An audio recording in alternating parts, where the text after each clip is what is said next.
먼저 함께 기도하고 시작하도록 하겠습니다. 살아계신 하나님 감사합니다. 오늘 우리 귀한 차별금지법 바로 알기 아카데미 우리 강좌에 참여하신 모든 성도분들과 함께 다음 세대를 위해 고민하며 기도할 수 있는 시간을 갖게 하시니 감사합니다. 하나님께 등을 돌리고 하나님의 질서와 뜻에 어긋나는 악한 길로 치달아가는 이 세상 속에서 우리 다음 세대 아이들이 고통 가운데 신음하고 있는 모습들을 봅니다. 우리가 괴로운 심정으로 안타까운 마음으로 하나님 앞에 나아가오니 이 시대 속에 우리가 해야 할 사명이 무엇인지, 우리 다음 세대를 위해 버티고 지켜내야 하는 그런 가치들이 무엇인지 함께 깨닫게 하여 주옵소서. 매주마다 이어지는 강의를 통해 우리에게 지혜와 용기를 더하여 주옵고, 각자의 자리에서 감당해야 될 그 일들을 진실하게 충성되이 감당할 수 있도록 도와주옵소서.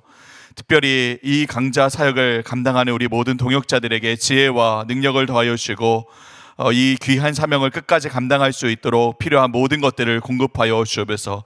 오늘 이 강좌를 통해서도 하나님께서 하실 일들을 기대합니다. 부족한 자의 입술을 사용하여 주셔서 하나님의 뜻을 신실하게 드러낼 수 있도록 도와주옵소서. 살아계신 우리 구주 예수 그리스도의 이름으로 기도하옵나이다. 아멘. 안녕하세요 여러분, 반갑습니다. 저는 합동신학대학원 대학교에서 기독교 교육을 가르치고 있는 이동열 교수입니다. 먼저 이렇게 귀한 자리에 저를 초대해 주셔서 이 영상을 시청하는 우리 모든 분들과 함께 특별히 우리 자녀들, 우리 다음 세대 아이들을 위해 동역할 수 있게 되어서 정말 감사하게 생각합니다.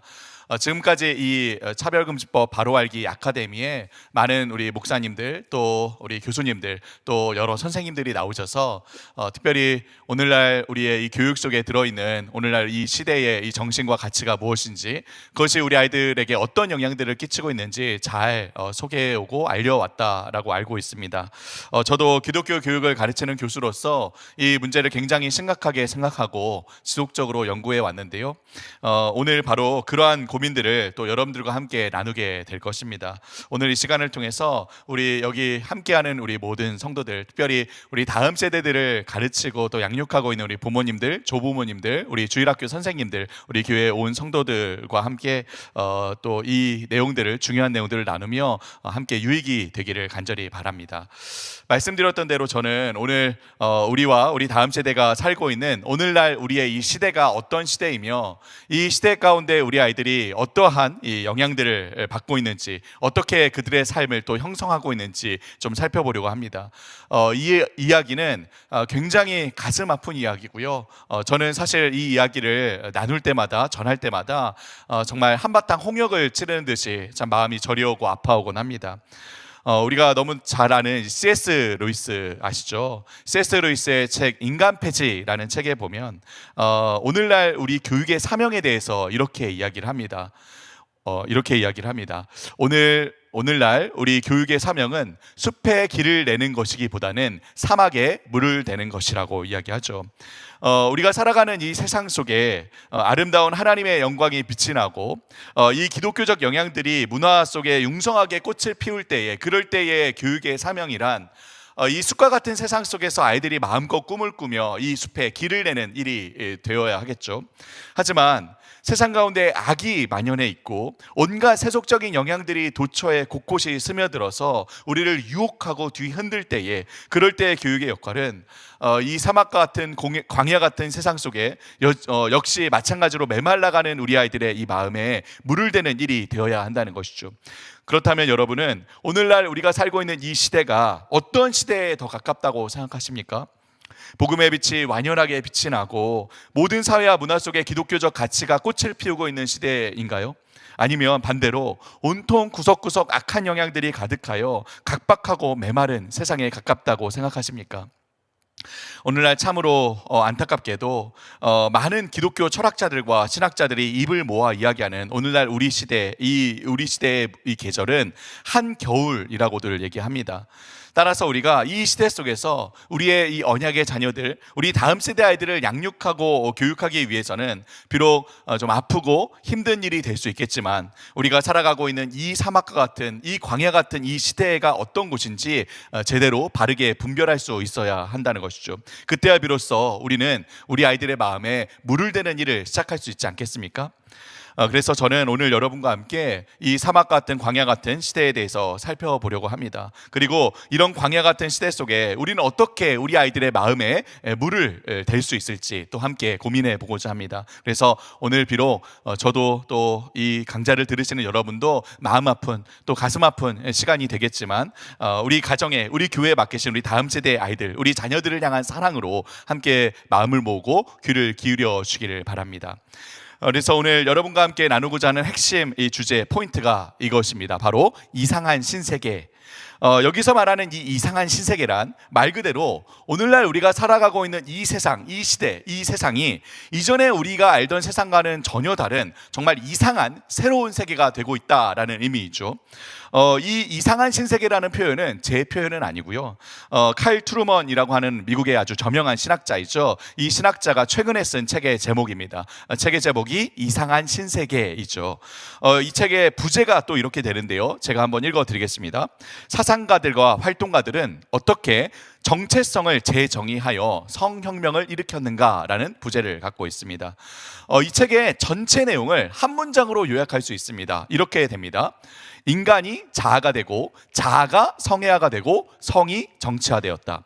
아니, 인간, 자아, 성애, 정치, 사실 서로 전혀 연관성이 없는 단어들이 한 문장으로 이어져 있죠. 이게 무슨 의미일까요? 우리 간단하게 한번 살펴보겠습니다. 우선 첫 번째, 뭐라고 합니까? 인간이 자아가 되었다라고 하죠. 여기 인간이 자아가 되었다라는 이 말은요, 우리 인간이란 존재가 그 중심을 자기의 이 내면에 가두어 두었다라는 의미입니다. 여러분, 물론 우리에게는 내면 세계가 있습니다. 우리는 모두 인간, 인격적 존재이기에 모두 자아를 갖고 있죠. 하지만 본래 성경적인 이 관점에 의하면 우리의 자아는 오직 하나님과의 바른 관계에서만이 제대로 이해될 수 있지 않습니까? 따라서 신학자 존 켈빈은 이렇게 이야기를 했죠. 한번 함께 읽어볼까요? 하나님을 아는 지식의 근거에서만이 비로소 인간을, 나 자신을 아는 지식을 바르게 이해할 수 있다. 네, 당연하죠. 우리를 만드신 하나님, 창조하신 하나님, 우리를 다스리시는 하나님, 그 하나님을 알아야 하나님을 아는 지식이 전제가 되어야만 그 하나님 안에서 우리 인간이라는 존재를 비로소 바르게, 균형 있게, 종합적으로 알 수 있지 않겠습니까? 그런데 이제 이 세상은 그 하나님을 끊어내 버렸다는 것이죠. 그 하나님을 배제시켜 버렸습니다. 그리고 오직 나의 내면에 내가 원하는 자아를 각자 추구한다는 것입니다. 오롯이 나 자신에게만 충실하겠다는 것이죠. 그래서 나의 모든 생각과 감정과 모든 행동을 어떤 객관적 진리가 아닌 나의 정신과 내면 세계에 끼워 맞추겠다는 것입니다. 그래서 결국 더 이상 누구도 나를 방해할 수 없는 나만의 성을, 나만의 자아를 각자 만들어 가겠다라고 하는 것이죠. 이러한 오늘날의 이 관점의 전환으로 인해서 사람들은 더 이상 이 자기 자신이란 존재를 다른 사람들과의 관계 속에서, 이 세상과의 관계 속에서, 궁극적으로 하나님과의 관계의 그 큰 틀 속에서 보지 않게 되었습니다. 그저 자유로운 존재인 내가 내 내면의 소리를 귀 기울여 잘 듣고 그것을 각자 자기의 정체성으로 삼으면 된다라고 여기는 것이죠. 또 이런 관점에서 교육은 우리 아이들에게 마땅히 가르쳐야 할 바들을 잘 가르쳐서 그 마음과 삶을 잘 형성하도록 하는 일이 아닙니다. 사실은 그것이 교육이죠. 우리 아이들에게 바른 것들을 잘 가르쳐서 아이들을 바른 방향으로 인도하고 아이들의 마음을 잘 형성시키는 게 교육 아닙니까? 근데 오늘날의 교육의 목적은 그게 아니라는 겁니다. 오늘날 사람들이 말하는 교육의 목적은 무엇입니까? 교육의 목적이란 그저 아이들 각자 자기 내면으로 느끼고 생각하는 것들을 잘 외부로 표현하도록 돕는 일이 되었습니다. 그래서 이제는 학교나 사회가 우리 아이들에게 무언가 올바른 일들을 잘 가르치려고 하지 않습니다. 아이들을 바른 방향으로 잘 이끌어야 한다라고 하기보다는 오히려 각자 개개인이 갖고 있는 각가지 다양한 느낌과 생각들을 온전히 표현하고 발휘하는 일, 그게 교육이라는 것이죠. 그래서 자아 실현을 시켜주는 일이 교육이 되었다는 것입니다. 이런 관점에서 여러분 성장이란 무엇입니까? 우리가 성장한다라고 할 때, 성숙한다라고 할 때 개인의 인격과 성품이 성숙하여서 자기의 욕망과 욕심은 절제하고 다른 이들을 사랑하고 섬기는 그런 벌추, 덕성을 갖추는 게 성장 아닙니까? 근데 오늘날의 성장은 반대가 되었죠. 무엇이라고 합니까? 오히려 자신의 진정한 욕망과 욕심을 내면 속에서 발견해내고 이것을 아무런 방해 방해 없이 자유롭게 펼쳐낼 수 있도록 하는 것, 바로 자아실현하는 것이 곧 성장하는 것이다. 완전히 반대로 이야기를 한다는 것이죠. 우리는 이러한 우리 시대의 변화된 관점을 우리 주위에서 너무나도 쉽게 발견할 수 있습니다. 우리 아이들이 아주 어렸을 때부터 즐겨보는 이런 디즈니 픽사 애니메이션들 여러분 다 잘 아시죠? 이 애니메이션들을 보면 핵심 메시지가 무엇입니까? 뭐라고 이야기하죠? 제가 이 애니메이션들의 이 영화 대사를 그대로 한번 읽어드리겠습니다. 이렇게 이야기를 하죠. 행복은 네 안에 있는 거야. 뭘 생각하고 고민해? 그냥 느끼면 돼. 과거에 얽매이지 마. 네 마음이 원하는 소리를 따라가. Let it go, let it go. 네, 무엇입니까? 내버려둬. 그냥 놔둬. 네가 하고 싶은 대로 해. 대부분 다 이렇게 너를 얽매는 모든 것들을 벗어 던져버리고 네가 진정으로 원하는 것을 찾아라. 그러면 행복을 이룰 수 있을 거다라고 이야기하지 않습니까? 여러분, 또 우리 청소년들이 늘 귀에 꽂고 듣는 이 K-팝 아이돌 노래 가사도 마찬가지입니다. 제가 또 노래 가사를 그대로 한번 읽어드릴게요. 최신곡들입니다. 너의 내면의 소리에 귀를 기울여. 난 나야. 누구도 나를 막을 수 없어. 진짜 나를 찾아. 인생은 오직 한 번뿐이야. 네가 하고 싶은 것을 해. 난 절대 끌리지 않는 것에 끌려가지 않아. 내 맘대로 내 뜻대로 살 거야. 이게 다 실제 노래 가사들이라는 것이죠. 이러한 우리 시대의 정신이 뭐 이런 애니메이션 또 K-팝 아이돌 노래 가사뿐만 아니라 모든 매체를 통해서 영화에, 드라마에, OTT 시리즈물에, 유튜브 영상에 반복해서 끊임없이 우리의 마음에, 우리 다음 세대의 마음에 쏟아지고 있다는 것입니다.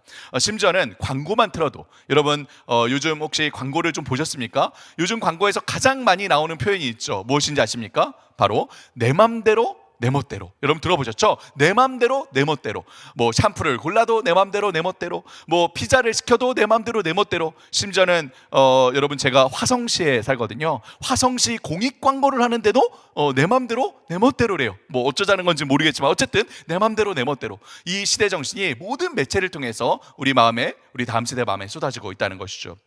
여러분, 이러한 시대 속에서 오늘날 사람들이 살아가는 인생의 목적은 더 이상 하나님의 영광이나 하나님 나라에 있지 않습니다.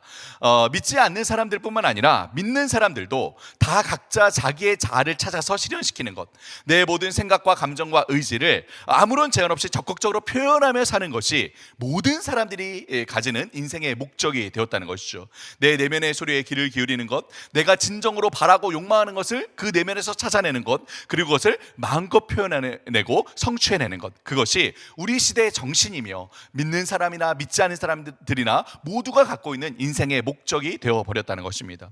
여러분, 이러한 자아에 대한 변화된 오늘날의 시각을 가리켜서 버클리 대학의 유명한 사회학자이죠, 로버트 벨라라는 교수는 이렇게 이야기합니다. 바로 표현적 개인주의라고 얘기하죠. 이 표현적 개인주의에 대해서 이 로버트 벨라 교수는 이렇게 얘기합니다. 함께 한번 볼까요?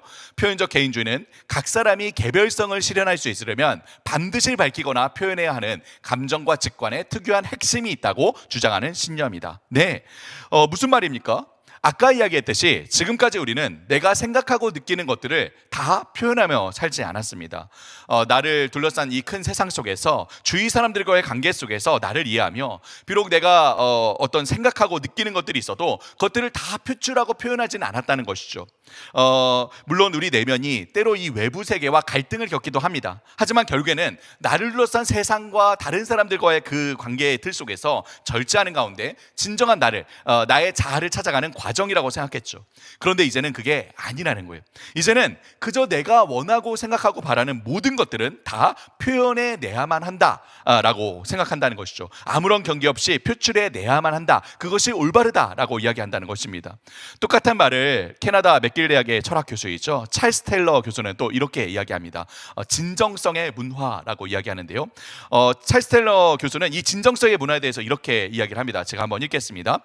진정성의 문화는 우리 각자가 자신의 인간성을 실현하는 고유의 방식이 있으며, 사회나 이전 세대나 종교적 권위나 정치적 권위에 따라 외부에서부터 우리에게 강요된 모범을 따르는 데 굴복하는 것과는 대조적으로 자신의 모범을 찾아 삶에서 실행하는 일이 중요하다는 문화이다. 여러분, 무슨 말인지 아시겠죠? 아까 이야기했듯이 이전에는 나라는 존재를 나를 둘러싼 큰 관계의 틀 속에서 이해했다고 했죠. 비록 내 안에 어떠한 불현듯 들어온 생각이나 감정이나 욕망과 의지가 있더라도 그것을 나를 둘러싼 이 큰 세상 속에서, 이 관계 속에서 바른 판단과 결정을 추구해 나아갔다는 것이죠. 그런데 이제는 내 모든 생각과 감정과 의지와 욕망을 다 아무런 제한 없이 표출해 내야만 한다는 것입니다. 그것이 오히려 세상에서 당연한 일, 올바른 일, 모두에게 마땅히 장려되어야 하는 일이 되었다는 것이죠. 그렇게 이제는 주위의 누구도, 부모도, 선생님도, 어떤 누구도 그것을 막을 수 없으며, 심지어는 국가나 나라도 이러한 개개인의 욕망과 의지를 다 보장해 주어야 한다라고 주장합니다. 진심이야, 진짜야, 정말이라니까. 요즘 아이들 말로 찐이야. 들어보셨죠? 찐이야. 그러면 모두가 다 이를 받아주고 격려하고 인정해 주어야 한다라고 생각한다는 것입니다. 여러분, 요즘 방송에서 또 우리 인터넷 온라인 세계에서 이런 북해 문화가 인기를 끌고 있는 거 다 아실 겁니다. 그 이유가 바로 여기에 있죠. 무엇입니까? 내 안에 나를 다 담아낼 수가 없는 겁니다. 내 안에 수많은 생각과 의지와 욕망이 있는데, 나라는 이 물리적인 존재, 단일 존재 안에는 그 모든 것들이 담기지가 않죠. 그러니 계속해서 나라는 이 존재 이외에 다른 여러 계정들을, 여러 부캐들을, 여러 자아들을 온라인 세상 안에 만들어내는 것이죠. 나의 모든 생각과 감정과 욕망과 의지를 표출해낼 여러 존재들을 만드는 것입니다. 여러분, 예전에는 이러한 모습을 우리가 어떻게 보았죠? 어떻게 보았습니까? 예전에는 이러한 모습을 병리적인 현상으로 보지 않았습니까? 그죠? 내가 있는데 나라 위에 여러 존재들을 만드는 것, 여러분 무엇입니까? 정신 분열 증이잖아요. 병이죠. 그죠? 정신병입니다. 근데 이제는 더 이상 이 현상을 병리적으로 보지 않는 겁니다. 너무나도 자연스러운 현상이고 모두가 누구나 다 바라고 원하는 일이 되었다는 것이죠. 그 모든 나를 표현해내고 실현시켜야만 하는 그런 시대가 된 것입니다. 여러분, 우리 잘 아는 80년대 유행했던 그룹이죠. 혹시 시인과 촌장을 아십니까? 시인과 촌장. 시인과 촌장의 가장 대표적인 곡이 무엇인지 아시죠? 무엇입니까? 여기 화면에 나오죠. 가시나무. 여러분 다 아시지 않습니까? 이 가시나무 곡이 어떻게 시작됩니까? 우리 같이 한번 불러볼까요? 예, 이렇게 시작되죠. 내 속엔 내가 너무도 많아. 네, 잘 아시죠? 여러분, 내 속에 내가 너무도 많아. 그렇죠? 내 속에 많은 생각과 많은 감정과 많은 의지들이 있습니다. 근데 이전에는 이렇게 자신의 내면의 고뇌와 어려움들을 이야기하지만 그걸로 끝이 아니었죠. 그때 모든 노래나 드라마나 영화나 또 실제 사람들의 삶도요, 이러한 마음을 나를 둘러싼 보다 큰 관계 속에서 실존적으로 풀어내는 가운데 진정한 나의 자아를, 나를 찾아가는 과정이라고 생각했죠. 그런데 오늘날은 어떻다고요? 오늘날의 변화된 시각을 요즘에 이제 전 세계적으로 최고의 인기를 누리고 있는 K-팝 그룹이 있죠. 지금은 군대 가서 좀 잠시 쉬고 있습니다. 누구입니까? 바로 BTS. 여러분 다 아시죠? 방탄소년단. BTS의 아이돌이라는 노래를 보면 오늘날의 변화된 시각을 우리가 너무나 잘 알 수 있습니다. 뭐라고 얘기합니까? 한번 읽어볼까요? 내 속 안엔 몇십 몇백 명의 내가 있어. 오늘 또 다른 날 맞이해. 어차피 전부 다 나에게. 고인보다는 그냥 달리네. 그죠? 처음에는 내 속엔 몇십 몇백 명의 내가 있어. 가시나무 가사 똑같습니다. 내 속엔 내가 너무도 많아. 내 속엔 몇십 몇백 명의 내가 있어. 근데 그 다음 뭐라고 하죠? 그 다음 뭐라고 합니까? 오늘 또 다른 날 맞이해. 어차피 전부 다 나에게. 고인보다는 그냥 달리네. 무엇입니까? 이제는 고민하지 않겠다는 겁니다. 고뇌할 필요가 없다는 거예요. 눈치 볼 필요가 없다는 것이죠. 이제 모든 것이 다 나에게, 그 모든 것이 다 나에게 매일매일 다른 나를 맞이하며 받아들이고 주저할 필요 없이 달려가라, 표현하며 성취하며 살아라 라고 한다는 것이죠. 자, 이처럼 여러분, 우리가 살아가고 있는 이 시대요, 인간, 다른 사람들과 이 세상과 궁극적으로 하나님과의 그 균형이 있는 관계 속에서 비로소 나의 이 자아를 이해하는 그런 총체적 관점에서 보는 인간이 아닌 이 세상, 다른 사람, 심지어 하나님, 모두 이 모든 외부와의 관계는 다 끊어버리고 그 자신을 그 마음의 중심에 둔 채 그 내면의 자기의 존재를 매몰시켜버린 자아만이 남은 이 세상이 되었다는 거예요. 인간이 자아가 되었다는 것이죠. 그리고 그 결과 이전에는 존재하지 않았던 아주 이상한 현상들이 우리가 살아가는 이 세상에 펼쳐지기 시작합니다. 바로 인간이 자기 내면 안에 매몰되어서 덩그러니 자아만 남아버리자 이 세상을 이전과는 완전히 다른 시각으로 바라보며 이전과는 다른 이상한 신세계로 변화시켜 간다는 거예요. 그 대표적인 현상이 무엇이냐? 바로 칼트로만이 얘기했던 두 번째 현상입니다. 무엇입니까? 자아가 성애화가 되는 현상이죠. 자아가 성애화가 되었다. 인간이 자아가 되자 자아가 성애화가 되었다고 하죠. 여러분, 이게 무슨 말인지 여러분 아시겠습니까? 여러분 모두 잘 아시듯이 오늘날 이 성이라는 이슈는요, 우리 사회에 아주 첨예하게 대립하는 핫 이슈가 되어 있죠. 정치적으로나 사회적으로나 심지어는 종교적으로도 진영과 진영을 나누는 아주 핵심적인 이슈가 되어 있습니다.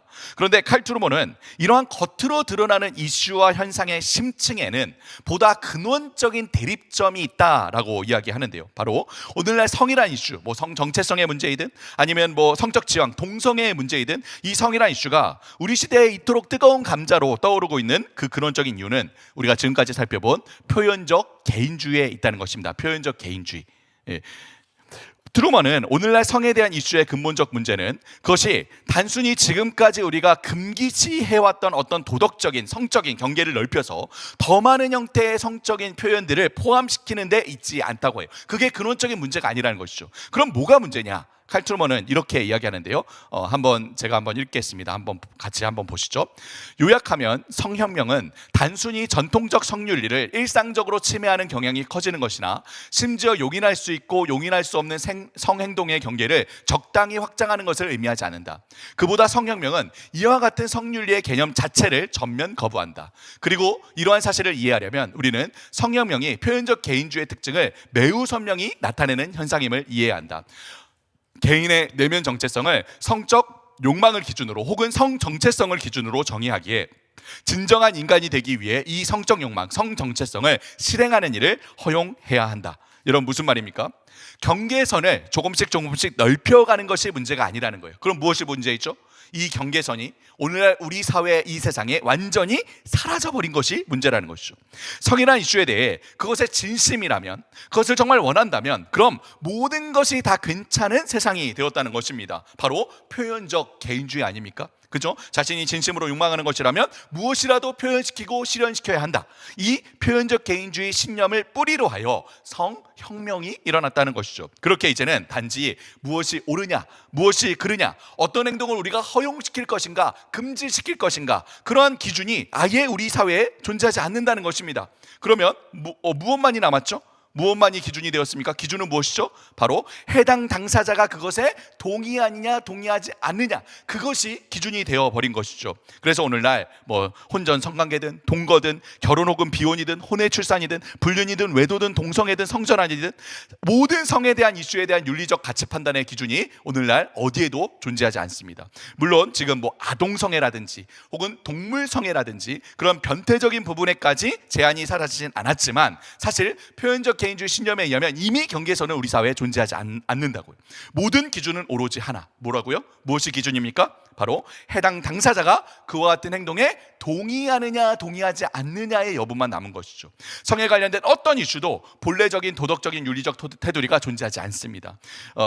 이 도덕적 테두리를 제공하는 것은 이 행동에 관여하는 이들의 동의, 비동의의 여부만 남아있게 되었다는 것이죠. 여러분, 이 성애에 대한 부분은 조금 이따가 여러 예들과 함께 좀 더 자세히 살펴보겠습니다. 자, 이처럼 인간이 자아가 된 일이 발판이 되어서 오늘날 그 자아가 성애화가 되는 현상이 벌어지고 있습니다. 곧 인간이 자기 존재 안에 매몰되어 버리자 그 자아가 자기 욕망의 가장 근원적이고 원천적인 욕망, 특히 성적인 욕망 자체를 자기의 정체성으로 삼는 일이 일어났다는 것이죠. 이러한 성혁명은 결국 그 뿌리에 표현적 개인주의라는 신념, 이 믿음을 기초로 발생했기 때문에 자연스럽게 세 번째 단계로 넘어갑니다. 무엇입니까? 바로 마지막 성이 정치화되는 현상으로 넘어갑니다. 여러분, 이게 무슨 의미입니까? 성이 정치화되었다. 무슨 의미일까요? 오늘날 성이란 이슈는 지금까지 말씀드렸듯이 그저 개인적인 일탈이나 변태적인 성향 정도의 문제가 아니라고 했습니다. 성이란 이슈는 인간이란 존재를 모든 관계들로부터 끊어버리고 진정으로 자유로운 존재로 만들겠다는 이 표현적 개인주의, 인본주의적 신념의 기초에서 발생하게 되었죠. 이 이념과 신념을 세상에 투영시키기 위해 성이라는 이 이슈를 캐치프라이즈로 삼은 겁니다. 그렇기 때문에 자연스럽게 그 다음 무엇입니까? 성혁명이 일어난다는 거예요. 성혁명. 이전에 알았던 사람들의 모든 성에 대한 규제와 관념과 전통, 모든 생각들을 뒤집어 엎어버리는 혁명을 일으켜야 하며, 이를 위해서는 사람들, 대중들의 마음을 사로잡고 변화시키기 위한 정치적인 활동이 반드시 병행되게 된다는 것이죠. 그래서 트루먼은 다음과 같은 모든 이 현상들이, 영향들이 오늘날 대중의 생각을 사로잡고 끊임없이 변화시켜 간다라고 이야기하는데요. 조금 길지만 제가 한번 읽겠습니다. 여러분 여러분 한번 함께 보시죠. 이렇게 이야기하죠. 사회가 성과 관련해 현재와 같은 방식으로 생각하는 이유는 많은 요인이 합류한 결과이다. 경구피임약은 성을 출산과 분리하는 작업을 저렴하고 손쉽게 만들었다. 요약하면 성혁명은 유의 활동으로서의 성행위를 과거에 그랬던 것보다 훨씬 현실적인 선택안으로 만들었다. 주류 문화에 진출한 플레이보이와 코스모폴리탄은 문란한 성관계를 남녀 모두에게 근사하고 매력적인 것으로 소개했다. 무과실 이혼의 부상은 결혼을 정서적 유대로 격화시켰다. 계속해서 읽겠습니다. 페미니즘 수사학은 자기의 몸과 섹슈얼리티에 대한 여성의 통제를 주장했다. 인터넷은 외설물에 대한 접근성을 크게 확대했으며 더 많은 사람이 외설물을 이용하면서 외설물에 전통적으로 수반된 사회적 낙인은 줄어들었다. 드라마, 시트콤, 심지어 상업 광고도 성을 무료로 즐길 수 있는 오락으로 소개했다. 이 목록은 계속할 수 있지만 상황은 분명하다. 철학부터 과학기술과 대중문화에 이르는 일련의 복합적 요소들이 우리가 성에 대해 직관적으로 생각하는 방식을 형성한다는 것이다. 여러분 무슨 이야기인지 아시겠죠? 어떠한 신념을 자신의 믿음으로 삼고 있는 이들은요, 그 신념을 중심으로 세상을 바라보고 그 신념대로 세상을 변화시키기를 바랍니다. 이거는 우리 기독교인들도 마찬가지죠. 그렇지 않습니까? 우리는 이 기독교 신앙, 이 성경에서 말하는 이 기독교 신앙을 우리의 믿음으로 갖고 있는 자들이기 때문에 복음의 눈으로 세상을 바라보며 그 복음으로 세상을 변화시키기를 바라지 않습니까? 근데 우리뿐만 아니라 인본주의적인 이 신념과 믿음을 가진 이들도 마찬가지라는 겁니다. 인본주의적 신념을 가진 이들 역시 그들의 신념의 눈으로 세상을 바라보고 그들의 신념대로 세상을 변화시키기를 바란다는 것이죠. 그리고 모든 정치적인, 학문적인, 사회적인, 문화적인, 전방위적인 노력들을 통해서 이 세상을 그 인본주의적 신념으로 물들이기 위해서 애를 쓰고 힘을 쓴다는 거예요.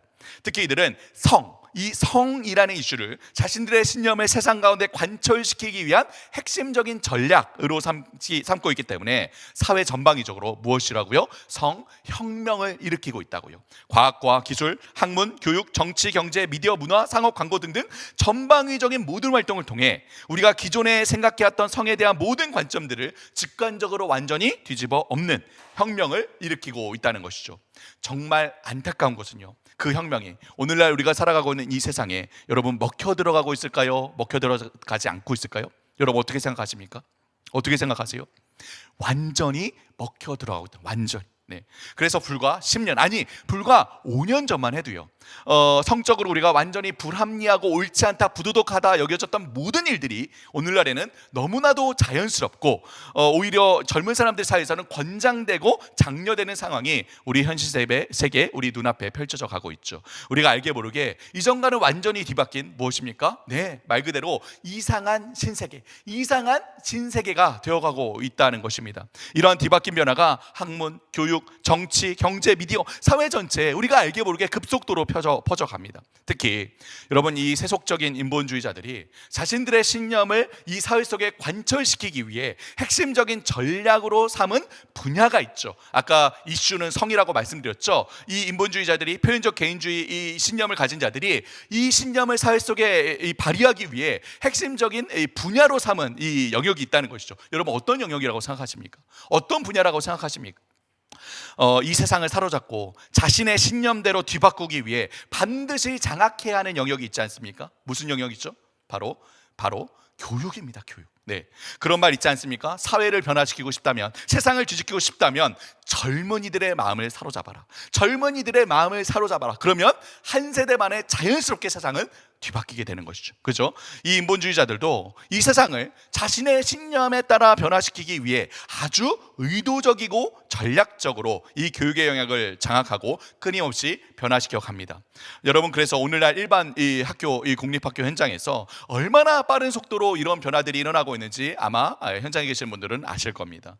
여러분, 우리 아이들 교육과정 중에 혹시 창체라는 과목이 있다는 거 다 아시죠?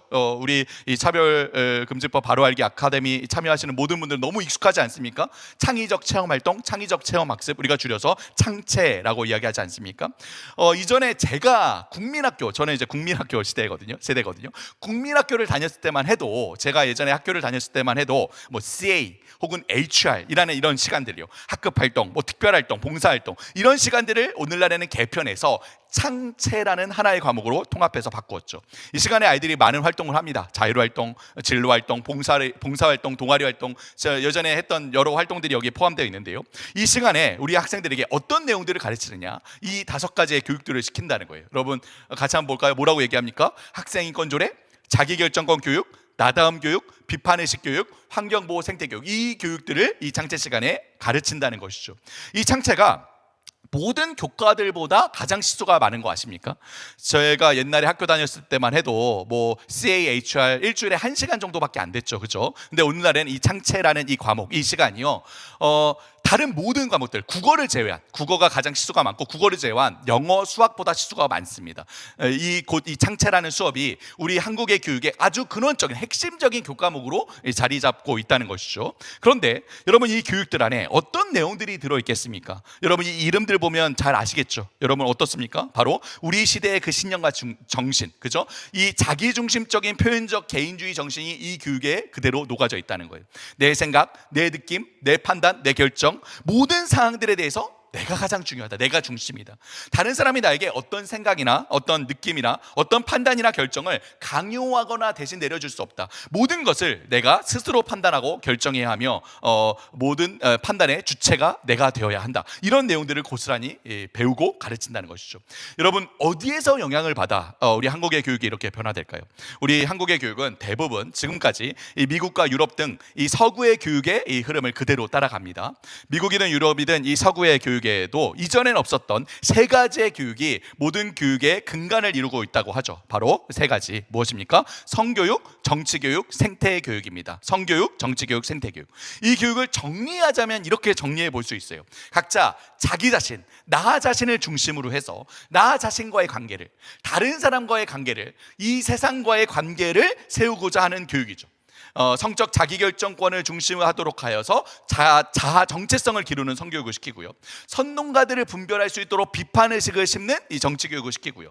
그리고 환경을 중시하고 동물들의 권리를 높이는 생태교육을 시킵니다. 이 교육이 사실 이름만 조금씩 바뀌었을 뿐 다 똑같이 우리 한국에 들어온 거예요. 그래서 학생인권조례, 뭐 나담 교육, 비판의식 교육, 뭐 환경보호 생태교육, 뭐 이런 모든 교육들에 이 창체 시간에 다 똑같이 배우고 있는 이 교육이 있죠. 우리 아이들도 지금 학교 현장에서 이런 교육들을 받고 있는 겁니다. 그런데 여러분 과연 이 교육이 우리 아이들을 정말 바르게 제대로 키울 수 있는 그런 교육일까요? 많은 교육학자들과 우리 아이를 둔 부모님들이 이 교육에 열광합니다. 오늘날까지 우리 한국의 교육이 경쟁 중심의 한국의 교육을 대체할 수 있는 아주 올바른 그런 교육이 될 거라고 이렇게 생각을 하고 환호를 하죠. 물론 여기에서 말하는 바들 중에 우리가 긍정적으로 받아들여야 할 부분들이 있습니다. 우리 아이들 건강하고 바른 정체성을 세우는 교육 당연히 해야죠. 정체성 교육 당연히 해야 됩니다. 우리 아이들이 그릇된 어떤 판단에 이끌리지 않고 올바른 기준으로 분별할 수 있도록 하는 교육이요, 당연히 해야죠. 분별할 수 있어야죠. 우리 아이들이 또 이 자연을 잘 아끼고 보호하고 관리하는 그런 이제 교육을 당연히 받아야 됩니다. 성경적인 근거들을 다 갖고 있어요. 그런데 여러분 이 교육에 문제가 있습니다. 여러분 이 교육, 이 성교육, 정치교육, 생태교육, 각자 나를 중심으로 이 나 자신과의, 이 세상과의, 또 다른 사람과의 관계를 세우는 이 교육, 여러분 이 교육에 문제가 있다는 것이죠. 무엇입니까? 바로 이 자아교육, 관계교육, 자연교육, 그 교육의 중심에 누굴 두겠다는 것이죠. 이 교육의 중심에 누가 있습니까? 네, 여기 나와 있죠. 나, 그죠? 자기 자신이 있는 거예요. 그 중심에 각자 자기 자신이 있습니다. 하나님은 없습니다. 당연하죠. 뭐 공교육에 하나님이 어디 있겠습니까? 하나님은 철저하게 배제시켜 놓고 스스로 나 자신을 바라보도록 하는 교육을 시키고요. 하나님 없이 다른 사람과의 관계를 세우는 교육을 시키고요. 하나님 없이 세상과의 관계를 재구성하는 교육을 시키는 거예요. 하나님을 배제시켜 놓고 각자 자기 자신을 중심에 둔 채 모든 관계를 재구성하는, 아니 사실은 모든 관계를 다 끊고 단절시키는 교육을 시키고 있다는 거예요. 여러분 우선 성교육이요. 성교육이, 여러분 성교육 당연히 시켜야죠. 우리 아이들 성교육을 해야 됩니다. 그런데 여러분 이 성교육이 왜 자아정체성 교육입니까? 아니 성교육은 성교육이지 성교육과 내 자아정체성과 무슨 연관이 있죠?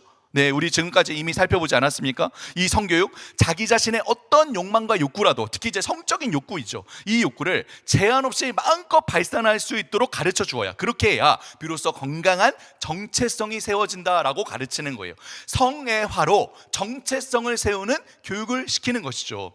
여러분, 또 정치 교육이요. 정치 교육이지 정치랑 인간관계랑 무슨 관련이 있습니까? 정치랑 인간관계, 우리가 다른 사람들과 관계를 맺는 것이 무슨 관련이 있죠? 그렇게 관계를 가르치는 것이죠. 어떻게 해요? 다른 사람과 관계에서 누구도 나를 선동하지 못하도록, 그렇죠? 철저하게 비판 의식을 갖고 판단하도록 가르치는 거예요. 어떤 권위도 인정하지 않습니다. 모든 외부의 소리는 철저하게 비판하도록 가르치는 거예요. 나 스스로 모든 판단과 모든 결정의 주체가 되도록, 기준이 되도록 가르치는 것이죠.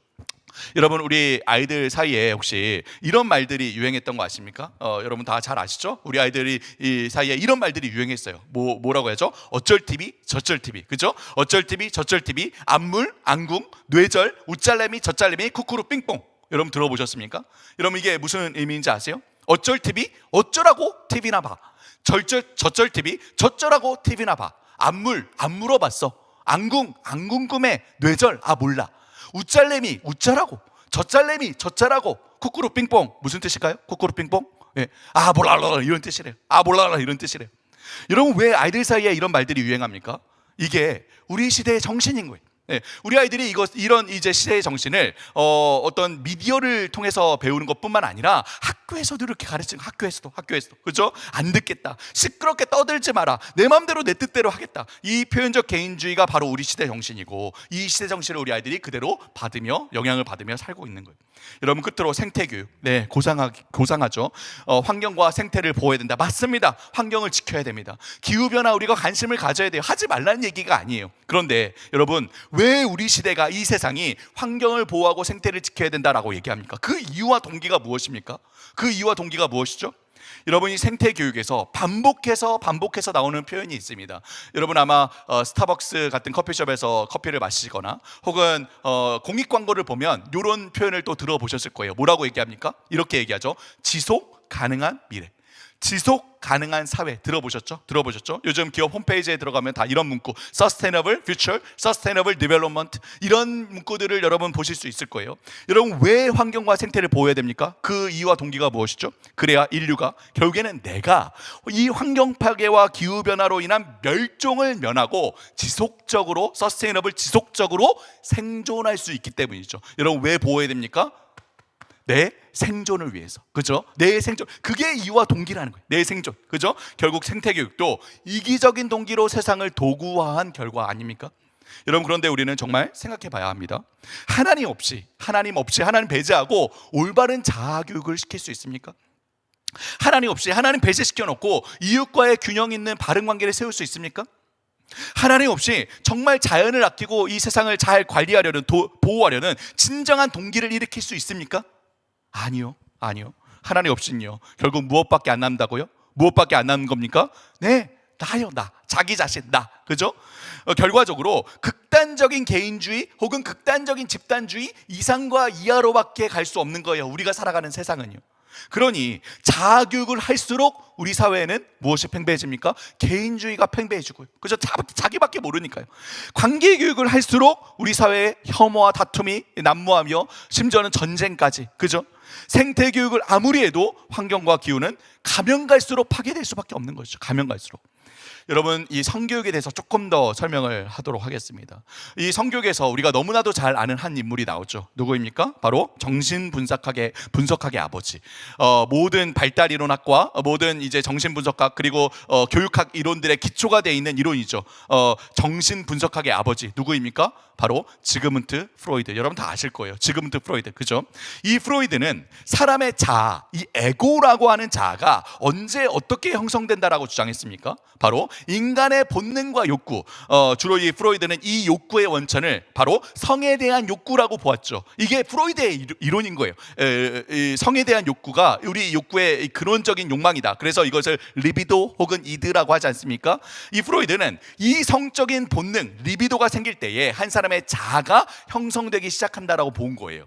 그런데 이 성적인 본능, 리비도가 생길 때에 슈퍼 에고라고 하는 어떤 사회의 규범과 윤리와 도덕이 이러한 리비도, 본능으로 이 성적인 본능을 자꾸 악마하고 공격을 하면 그러면 자아가 죄책감을 쌓게 된다는 거예요. 죄책감을. 그럼 자아가 이 죄책감 가운데 결국 제대로 잘 성장하지 못하고 굉장히 종속적이고 의존적이고 미숙한 존재로 자랄 수밖에 없다라고 이야기하는 거예요. 누가요? 이동열 교수가 이렇게 얘기했다고 생각하시면 안 됩니다. 누가요? 지금부터 프로이드가 이렇게 얘기했다. 지금부터 프로이드가. 그래서 이 미국과 유럽 서구의 성교육은 이런 성적인 욕구, 충동, 이 리비도를 더 이상 어떤 권위도, 뭐 학교나 부모나 뭐 사회나 어떤 것도 결국 억제하거나 억누르고 죄책감을 주어선 안 된다라고 생각을 하는 거예요. 그럼 어떻게 하자는 거죠? 어떻게 하자는 겁니까? 그렇게 성교육을 시키는 거예요. 어떻게 해요? 자기가 결정하도록, 각자 자기가 결정하도록. 그래서 뭐라고 합니까? 성적 자기 결정권 교육을 시키는 거예요. 성적으로 모든 사항에 대해서 내가 결정하도록 그렇게 교육을 시킨다는 거죠. 그래서 이렇게 이야기를 합니다. 뭐라고요? 네, 너 성적인 본능이 있니? 성적 욕구가 있니? 그럼 다른 사람에게 피해를 주지 않는 선에서 네가 그 욕구를 건강하게 즐겨라고 가르치는 거예요. 너 성적인 욕구가 있니? 그러면 건강하게 즐겨라고 가르치는 거예요.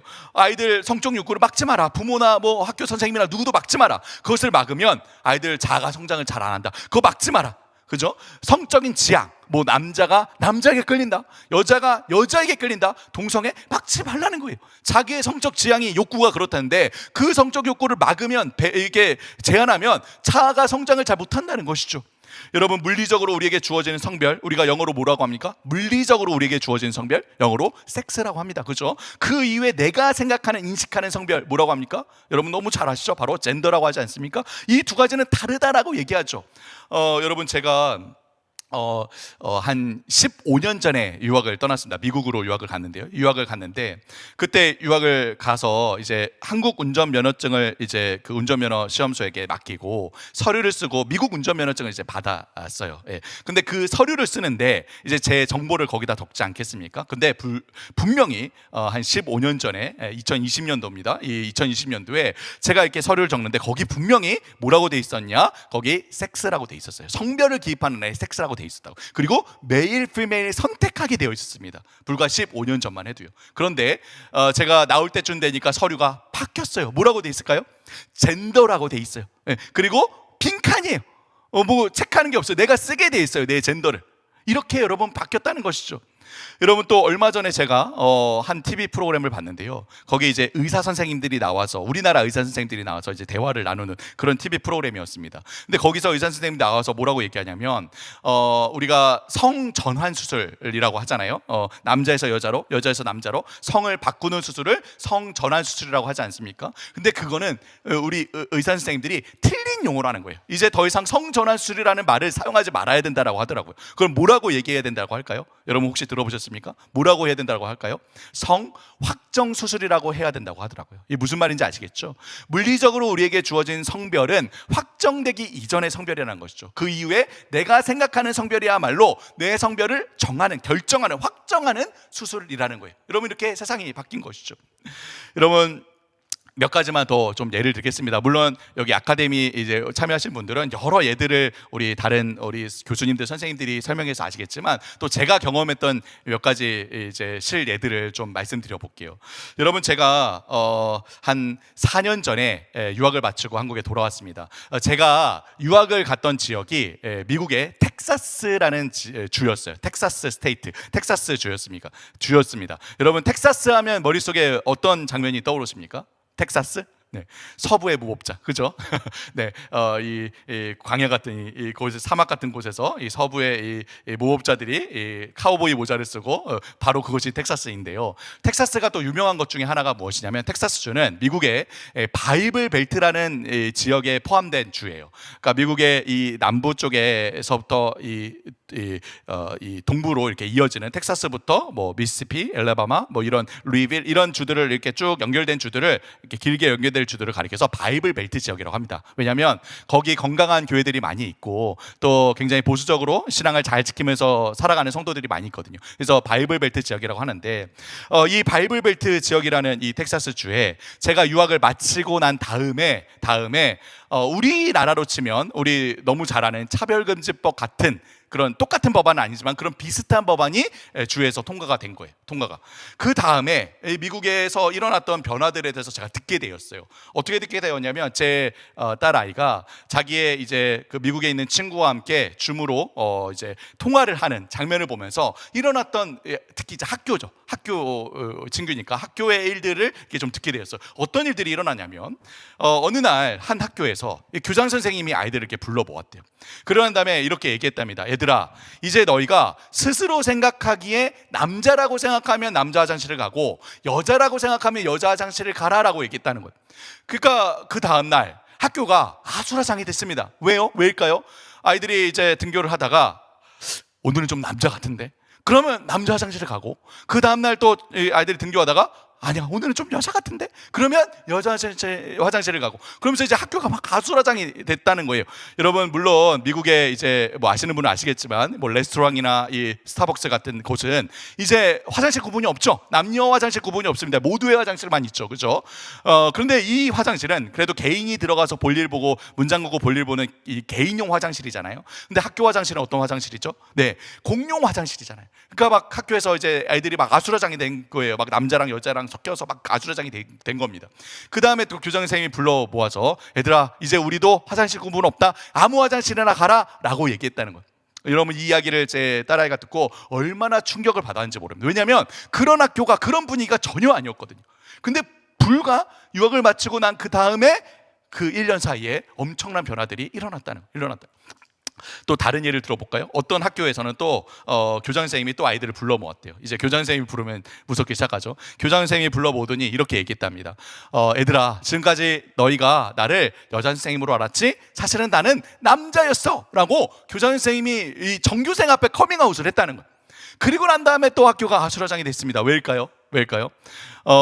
이제 이 교장 선생님이 커밍아웃을 하니까 그 학교에 그렇게 많은 이 중고등학교 이 학생들이 커밍아웃을 덩달아 하기 시작하는 거죠. 그러니까 누가 충격을 받을까요?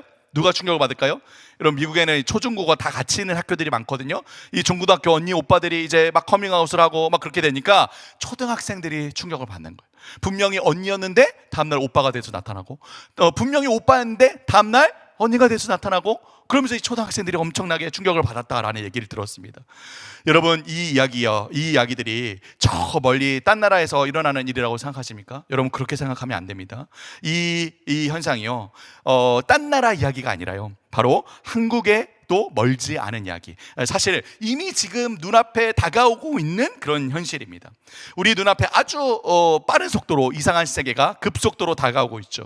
여러분, 학교에서 교육과정을 개편시키면서 또 시행령들을 내려보내면서 이런 교육들이 우리 아이들을 교육하는 현장에 깊숙이 들어와서 아이들에게 이런 교육들을 실제로 시키고 있죠.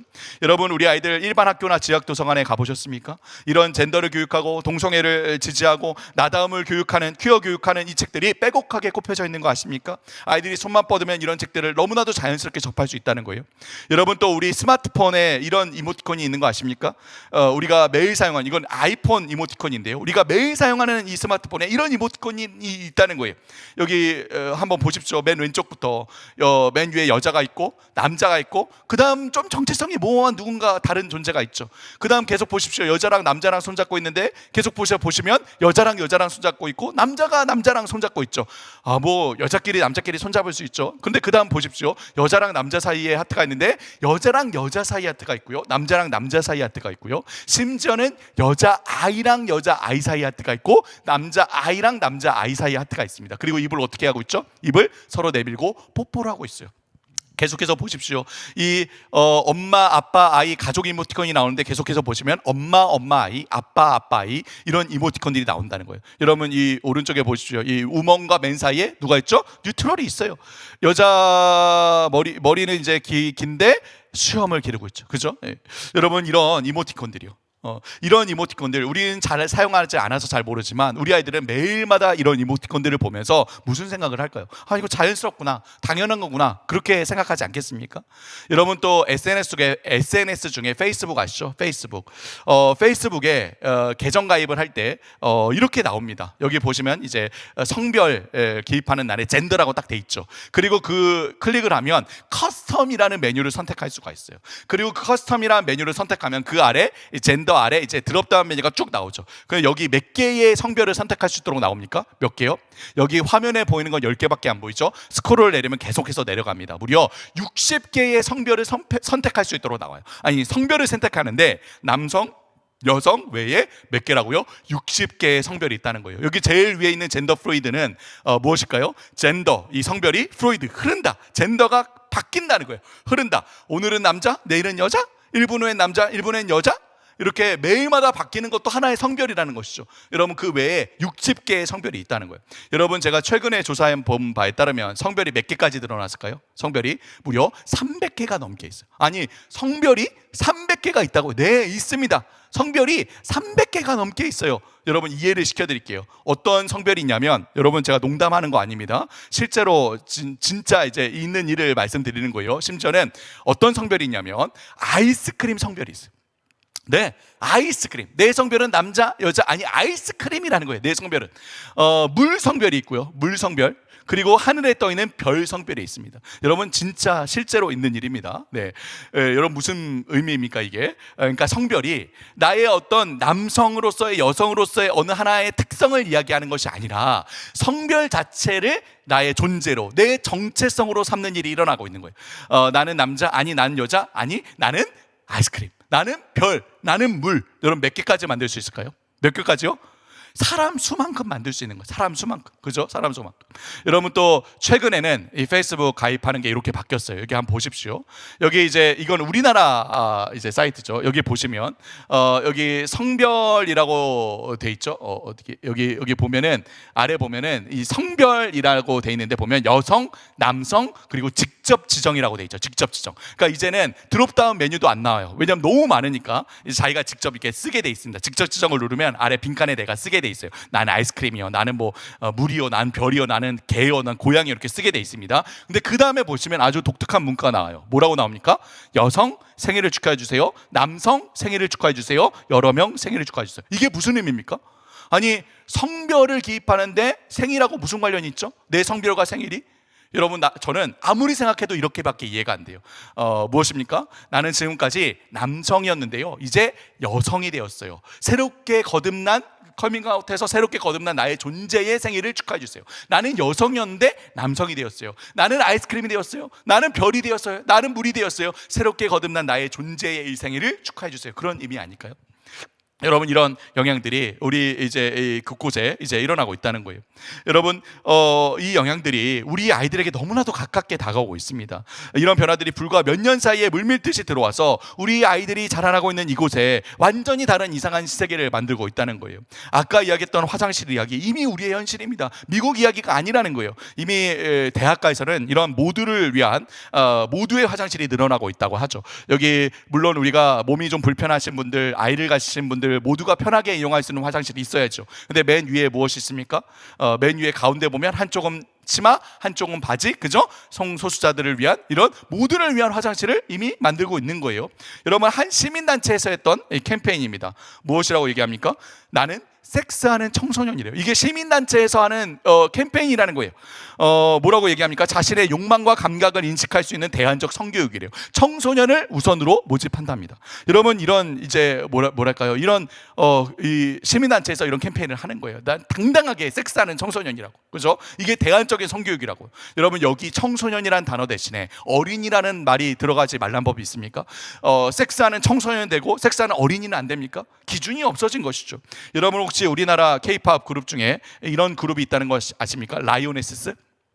이 그룹은 우리는 잘 모르는데 아주 독특한 그룹이죠. 바로 게이들로 이루어진 그룹입니다. 이 그룹이 아주 우리나라는 잘 모르지만 외국에서는 아주 핫한 그룹이라고 해요. 특히 동남아 지역에서는. 네. 여러분 이 가사들을 보면 이렇게 노래를 합니다. 제가 한번 읽어드릴게요. 이렇게 얘기합니다. 이게 실제 노래 가사입니다.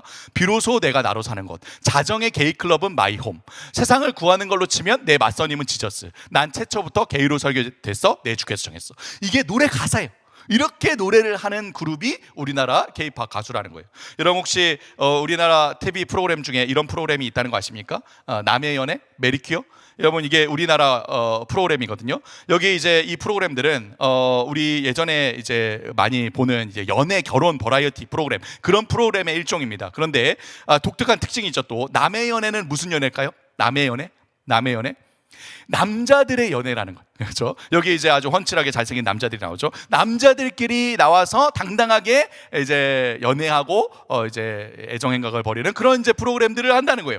메리케어는 매우 복잡합니다. 뭐 성을 전하는 남자랑 하고, 성을 전하는 여자랑 하고, 매 회차마다 이제 바뀌죠. 이런 프로그램들이 우리나라 프로그램들이라는 거예요. 우리 유튜브에 이렇게 검색해 보면 다 나오는 프로그램들이라는 것이죠. 우리 아이들이 다 이제 볼 수 있는 그런 이제 프로그램들입니다. 여러분 또 겨울왕국 다 아시죠? 겨울왕국. 지금 미국에서는 아주 핫한 이슈 중에 하나가 이 겨울왕국이 지금 1, 2까지 나오는데 드디어 3가 몇 년 후면 나온다고 하는데, 지금 이제 디즈니에서 시나리오 작업을 하고 있다고 하더라고요. 근데 이 엘사가 드디어 이제 자기 여자친구랑 같이 결혼한다, 그런 시나리오를 쓰고 있다라고 해서 미국에서는 아주 큰 이슈입니다. 여러분 알고 계셨어요? 여러분 정말 이 시나리오대로 나오면 겨울왕국들이 우리 아이들 너무 좋아하는 애니메이션 이거 보여줘야 됩니까? 말해야 됩니까? 어떻게 해야 되죠? 여러분 이런 일들이 우리 현실에서 지금 벌어지고 있는 일입니다. 마지막으로 제일 충격적인 것은, 그래서 정말 아이들, 심지어는 초등학교도 들어가지 않은 아이들이라도 성적인 욕구가 있으면 그것도 인정해 주어야 한다라고 얘기해요. 어린 아이들이라도 스스로 성적인 욕구를 즐길 권리가 있다라고 주장을 한다는 거예요. 그래서 실제로 이런 철학과 가치를 가진 수많은 서구의 철학자들과 교육학자들 중에 그렇게 소아성애자들이 많다라는 걸 여러분 다 아시죠? 이 사람은 현대 철학의 왕이라고 불리는 사람, 바로 미셸 푸코입니다. 여러분 다 아시죠? 현대 사상의 뿌리를 마련한 아주 유명한 철학자이죠. 이 사람에 대해서 얼마 전에 이런 기사가 나왔어요. 한 2년 전에 나왔네요. 이 사람의 동료 철학자인 기소르망이라는 다른 철학자가 이 미셸 푸코가 살아있을 때, 이 사람 지금 죽었거든요, 미셸 푸코는. 근데 이 사람이 살아있을 때에 무덤가에서 한 7세, 8세 정도의 소년들과 함께 관계를 맺었다는 사실을 폭로한 거예요. 그래서 뉴스에도 나오고 서구 사회가 완전 발칵 뒤집힌 적이 있었죠. 그런데 이 사람만이 아니라는 거예요. 정말 많은 현대의 철학자들과 교육학자들 중에 소아성애자들이 굉장히 많이 있죠. 우리는 이렇게 생각하죠. 이 나쁜 놈, 우리 순진한 아이들 꼬드겨서 어떻게 그렇게 성적으로 그럴 수가 있어, 이 나쁜 놈들, 이렇게 생각하죠. 그런데요, 이 사람들은 이게 결코 잘못된 행동이 아닙니다. 결코 악한 행동이 아니에요. 이들의 관점에서는 오히려 이 행동이 매우 정의롭고 선한 행동입니다. 왜일까요? 그게 자기 신념이거든요. 무엇이죠? 이 사회의 성적인 억압을 받고 있는 이 아이들, 내가 성적으로 해방시켜서 자유를 주겠다는 거예요. 진정한 자신을 찾게 해주겠다는 거죠. 자아를 찾게 해주겠다는 것입니다. 이게 그들의 신념이니 그 신념이 실제 삶으로 드러나게 되는 것이죠. 혼절의 청소년 어린이 성관계 괜찮다는 거죠. 동성애도 괜찮다는 거예요. 성전환 괜찮다는 거죠. 소아성애도 괜찮다는 거예요. 정의로운 행동이라는 거예요. 여러분 거기까지 갈까요? 아니요. 기준이 사라졌기 때문에 더 나아가죠. 여러분 이런 기사 보셨습니까? 2마리 고양이와 결혼을 하고요, 개구리와 결혼을 하고요, 또 여러분 볼까요? 돌고래와 결혼하고 반려견하고 결혼합니다. 이제 동물하고도 사랑에 빠지고 동물하고도 결혼을 한다는 거예요. 동물하고도. 심지어는 쿠션하고도 사랑에 빠져서, 쿠션하고, 그죠? 데이트를 하고 결국 결혼식을 올리는 남성도 나오죠. 기준이 존재하지 않는 것, 다 각자 스스로 결정하는 것이죠. 각자 내면에서 추구하는 성적인 정체성, 욕망하는 성적 지향, 끝도 없이 어디까지 나아갈지 모르는 겁니다. 여러분 이게 그저 어떤 우스운 이슈, 어떤 몇몇 개인의 일탈 정도의 문제로 우리가 여겨서는 안 됩니다. 제가 이런 내용을 교회들에서 이렇게 나누고 전하는데요, 한 교회에서 이 내용을 전하고 나서 세미나가 끝나고 난 다음에 그 교회 장로님 한 분이 저를 찾아오셨어요. 그 장로님은 저 오늘 이제 여기까지 오는데도 지나왔는데요. 수서동 아시죠? 수서 지역에서 학원을 운영하시는 분이세요, 장로님이. 근데 그 장로님이 저에게 이렇게 말씀을 하시더라고요. 목사님, 교수님, 오늘 하시는 이 이야기를 내가 들으니 자기 학원에, 본인 학원에 어떤 초등학교 5학년 여자아이가 있는데 그 여자아이가 본인에게 했던 이야기가 이제 이해가 된다는 거예요. 얘가 뭐라고 얘기했냐, 이 초등학교 5학년 여자아이가 이렇게 얘기했답니다. 선생님, 저는요 제 방에 있는 한쪽 벽면을 너무 좋아해요. 그래서 이 벽에 제가 원하는 거 좋아하는 거 다 붙여놓고 걸어놨어요. 여기까지는 아무 문제가 없습니다, 여러분. 여기까지는 아무 문제가 없어요. 어떤 자기 방의 한쪽 벽을 좋아할 수 있죠. 그리고 거기다가 뭘 붙여놓고 걸어놓을 수 있습니다. 뭐 문제가 되지 않아요. 근데 그 다음 말이 문제예요. 얘가 뭐라고 하느냐, 그래서 선생님, 저는 이 벽하고 결혼해서 평생도록 이 벽하고 함께 살 거예요 라고 했다는 거예요. 여러분, 무슨 말입니까? 아이가 어떤 대상을 단순히 좋아하는 마음과 그것을 성적으로 대성화를 삼는 것 사이에 구별을 못하는 거예요. 왜요? 왜일까요? 이 세상이 그래야 한다고 얘기하니까, 그렇게 커밍아웃해야 나를 찾을 수 있다고 얘기하니까 구별을 못하도록 만든다는 거예요. 여러분, 너무나도 안타까운 일 아닙니까? 최근에 미국의 프레거라고 하는 교육단체에서, 기독교 단체 아닙니다. 여기 프레거 U라는 단체는 미국에 있는 교육단체인데 기독교와 연관이 없는 그냥 일반 교육단체예요. 근데 이 교육단체에서 한 다큐멘터리가 나왔어요. 작년에 나온 것 같습니다. 디트랜스라는 다큐멘터리가 나왔어요. 아마 여러분 유튜브에 보시면은 한 30분 정도 되는 다큐멘터리인데 이제 보실 수 있을 거예요. 제가 요 다큐멘터리 내용을 중심으로 해서 이 사이트에 글을 또 쓴 게 있거든요. 여러분 나중에 한번 요 글도 한번 읽어보시면 좋을 것 같습니다. 간단하게 좀 소개하자면 이 다큐멘터리에서 이런 내용들을 얘기해요. 이제 아이들이 이제 자라가면서 정체성에 대해 고민을 하잖아요. 나는 어떤 존재일까? 나는 과연 어떤 존재이지? 자기의 정체성에 대해서 나는 어디에 소속돼 있지? 나는 어디에 속한 존재이지? 이런 소속감과, 그리고 나는 앞으로 어떻게 살아야 되지? 무엇을 위해 살아야 되지? 이런 목적의식. 여러분, 세 가지 무엇입니까? 정체성, 소속감, 목적의식. 그죠? 내가 어떤 존재일까? 내가 어디에 속한 존재일까? 난 뭘 위해 어떻게 살아야 되지? 여러분, 이 정체성과 소속감과 목적의식을 형성해가는 과정이 자아정체성 형성의 과정이에요. 인간은 누구나 다 이런 고민을 합니다. 자라가다가 보면 어느 시점이 되면 이런 고민들을 해요. 나는 어떤 존재이지? 어디에 소속돼 있을까? 뭘 위해 살아야 되지? 이 정체성을 형성해가는 과정이죠. 그런데 이런 고민들을 아이들이 할 때에 이 고민에 대한 답을 교회 공동체나 혹은 가정의 부모에게 영향을 받아서 그 정체성을 바르게 잘 확립할 수 있어야 하는데 이런 고민과 갈등이 생길 때에 아이들이 어디를 찾아볼까요? 어디에서 도움을 얻을까요? 다 어디예요? 바로 여기요. 이거. 네, 이 스마트폰, 그죠? SNS, 여기를 찾아가는 거예요. 여기에서 답을 구하는 거예요. 근데 여러분, 여기에 어떤 메시지들이 가득 채워져 있습니까? 여기에? 네, 그렇게 이야기하는 거예요. 아이들에게 뭐라고요? 너 고민이 되는구나. 너 정체성이 좀 흔들리는구나. 너 혼란스럽니? 너 혹시 여자 아니야? 너 혹시 남자 아니야? 너 혹시 성을 바꿔야 되는 거 아니야? 너 그렇게 해야 돼. 그렇게 해야 너의 정체성을 찾을 수 있어. 여기서 한결같이 그렇게 얘기한다는 거예요. 여기서 SNS에서. 여러분, 우리 아이들이 많이 사용하는 SNS 중에 틱톡이라는 SNS가 있는 거 아시죠?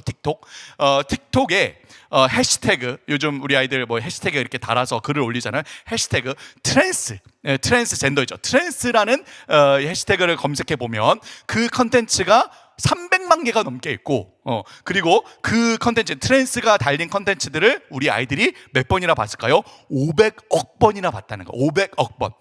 이 전 세계 인구의 10배가 넘게 그 트랜스젠더 그 컨텐츠들을 누가 봤을까요, 여러분? 어른들이 틱톡 할까요? 아니요. 젊은 아이들, 우리 아이들이 보는 거죠. 아이들이 500억 번이나 봤다는 거예요. 그러니까 이 아이들이 어떻게 해요? 이런 메시지를 보면서 그 아이들이 이 시대 정신에 그루밍을 당한다는 거예요. 그래서 이 다큐멘터리에서 얼마나 많은 아이들이, 미국의 청소년들이 SNS를 통해서 그루밍을 당하고, 그래서 자기도 몰래 자기의 성을 바꾸고 있다는, 뭐 약을 먹고, 호르몬 약을 먹고, 주사를 맞고, 심지어는 수술을 하고 그러고 있는지 모른다라고 고발을 한 거예요, 이 다큐멘터리에서. 그런데 이렇게 SNS 미디어들이 아이들을 그루밍하면서 잘못된 이 얘기들을 할 때에 학교나 상담소의 상담가들이 바른 얘기를 들려줘야 되잖아요. 너 그거 아니야. 너 단순히 좋아하는 마음과 또 그것을 성적 대상화 삼는 것 사이에 구별할 수 있어야 돼. 그거 아니야 라고 얘기해 줘야 되잖아요. 그런데 미국에는 상담사들이 이런 동성애 성 정체성에 대해서 아니라고 하지 못하도록 법으로 금지되어 있다고 하더라고요. 이걸 어기면 이 상담 자격증을 박탈당한다고 해요. 박탈당한다고. 네. 그리고 병원에서 아이들이 테스트를 받으면 동성애자라고 성을 전환해야 된다고 이렇게 낙인을 찍는다고 이 확정을 지어주고요. 그리고 심지어는 제일 충격적인 것은 캘리포니아 주에서는 부모의 동의를 받지 않고 아이들이 부모의 이 보험을 가지고 성전환 수술을 할 수 있도록 하는 법이 통과되어 있다고 하더라고요. 여러분, 이게 미국에서 말도 안 되는 이야기거든요. 미국에서는 아주 작은 것 하나도, 예를 들어서 아이들에게 타이레놀 감기약 하나 먹이는 것도 다 부모의 컨센트 폼, 부모의 동의를 받게 돼 있습니다. 근데 이 성을 전환하는 아주 엄청난 이 일에서만큼은 아이들이 부모의 동의 없이 호르몬 주사를 맞고 약을 먹고 성전환 수술을 받을 수 있도록 되어 있다는 거예요. 여러분, 말도 안 되죠. 그런데 그렇게 우리 아이들이 이렇게 내가 그럼 지금의 혼동스러움을, 이 혼란을 이렇게 내 성을 바꿈으로 해결할 수 있겠구나. 그리고 호르몬 약을 먹고 주사를 받고 수술을 하고. 근데 여러분, 해결이 됩니까? 해결이 되나요? 아니요. 시간이 지나봤더니 해결이 되기는커녕 오히려 망가질 대로 망가진 자기 육체를 보며 너무나도 힘들어한다. 이런 청소년들이 굉장히 많이 있다는 거예요. 그래서 미국의 많은 청소년들이 그 가운데 디트랜스, 다시 자기의 본래 성으로 돌아오는 아이들이 있다라는 것을 다큐멘터리에서 고발하고 있는 내용입니다. 여러분, 우리는 결코 겉으로 드러나는 잘 포장된 어떤 이야기를 듣고 그럴듯하게 들리는 그 이야기에 수긍해서는 안 될 것입니다. 이 시대가 어떤 시대인지 우리가 이 시대를 제대로 잘 분별하고요, 그 이야기들의 뿌리에 있는 전제들이 무엇이며 그 결과가 어떻게 우리 아이들의 삶의 열매로 거두어질 수 있는지 우리가 알아야 된다는 거예요. 우리 아이들이 세상에서 접하는 모든 메시지들을 미디어를 통해 아주 효율적으로 우리 아이들의 마음을 잠식해가는 이 메시지들이 우리 아이들의 마음에 어떤 사상과 신념을 전해주고 있는지 우리가 알아야 하지 않겠습니까? 특히 우리 아이들이 학교에서 지금 배우고 있는 이 교육이요, 창체, 그죠? 하나님 없이 자기 자신과의, 다른 사람과의, 세상과의 관계를 세우고자 하는 이 시도들이 우리의 아이들에게 어떤 영향을 끼치고 있고 그들의 삶에 어떠한 이 영향들을, 열매들을 맺게 할지 우리가 제대로 분별할 수 있어야 한다는 거예요. 사랑하는 동역자 여러분, 이러한 이야기들을 제가 준비하고 지금 여러분들에게 이렇게 간절하게 나누면서 정말 이 시대 속에서 살아가는 우리 아이들을 생각할 때에 마음이 찢어집니다. 마음이 찢어집니다. 여러분도 저와 같은 심정이라고 생각합니다. 여러분, 우리는 이 시대 속에서 어떻게 해야 될까요?